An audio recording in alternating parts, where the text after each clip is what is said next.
தமிழ் நண்பர்கள் அனைவருக்கும் வணக்கம். அக்னிச்சிறகு சேனல் சார்பாக இந்த வீடியோவுக்கு உங்களை அன்புடன் வரவேற்பது நான் உங்கள் கௌசி. கார்த்திக் ரேவதி சீரியலுடைய அடுத்த எபிசோடுக்கான ப்ரோமோ என்ன அப்படின்றத பார்க்கலாம்.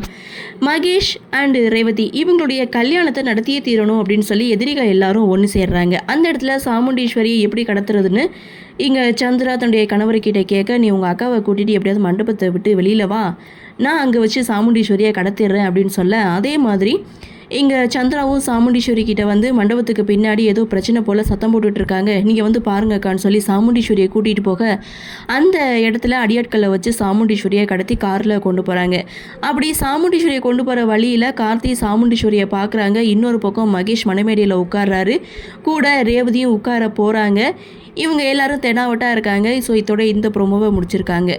இன்னொரு ப்ரோமோ அப்படின்னு பார்க்கும்போது ஐயர் மாப்பிள்ளையை கூப்பிட மயில் வாங்கினா மாப்பிள்ளை இருந்தால் தானே அவர் வருவாருன்னு சொல்லி திரும்பி பார்த்தா மாயா மகேஷை கூட்டிகிட்டு வர எல்லாரும் செம ஷாக்காக ஆகிறாங்க. அடடா இவன் எப்படி இங்கே அப்படின்ட்டு எல்லாருமே பார்க்கும்போது இவங்க தான் மாப்பிள்ளையை கடத்தவே இல்லையே, கடத்தினது நவீன தானே. ஸோ அந்த இடத்துல மகேஷை கொண்டு வந்து மணமேடையில் உட்கார வைக்க மாயா இவங்க எல்லாருக்குமே ஒரு சவாலை விடுக்கிறாங்க. உங்களால் ஒன்றுமே கிழிக்க முடியாது அப்படின்ட்டும், இங்கே மகேஷுக்கும் ரேவதிக்கும் தான் கல்யாணம் நடக்கும், உங்களால் ஒன்றும் பண்ணவே முடியாதுன்னு சொல்லிட்டு மாயாவும் அங்கேருந்து போக அடுத்து என்ன பண்ணுறதுன்னு தெரியாமல் இவங்க எல்லாருமே முழிச்சிட்டு மண்டபத்திலே நின்றுட்டுருக்காங்க. இதோட இந்த ப்ரோமோவையும் முடிச்சிருக்காங்க. ஆக மொத்தம் 2 ப்ரோமோ ரிலீஸ் பண்ணியிருக்காங்க. ஒரு ப்ரோமோ பார்த்திங்கன்னா கார்த்தி அந்த சாட்சியை கூட்டிகிட்டு காரில் வந்துட்டுருக்காரு. அப்படி சாமுண்டீஸ்வரியை கடத்தி போகிற வழியில் கார்த்தி சாமுண்டீஸ்வரியையும் பார்க்குறாங்க. எப்படியும் கார்த்தி பார்த்து ஃபைட் பண்ணி சாமுண்டீஸ்வரியை காப்பாற்றி கூட்டிகிட்டு வந்துடுவாங்க. இதற்கிடையில் மண்டபத்தில் என்ன நடக்க போகுது, அம்மா இல்லாமல் ரேவதி தாலி கட்டுவாங்களா மாட்டாங்களா அப்படின்ற ஒரு எதிர்பார்ப்பு தான்.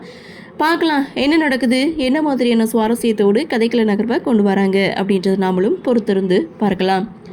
இந்த ப்ரோமோ பற்றினா உங்களுடைய கருத்தை வழக்கம் போல் கமெண்ட் செக்ஷனில் பதிவு பண்ணுங்கள். இந்த வீடியோ உங்களுக்கு பிடிச்சிருந்தால் லைக் பண்ணுங்கள், ஷேர் பண்ணுங்கள், மறக்காமல் நம்ம சேனலை சப்ஸ்கிரைப் பண்ணிக்கிறீங்கன்னு சொல்லி இந்த வீடியோவிலிருந்து விடைபெறுகிறேன். நன்றி, வணக்கம்.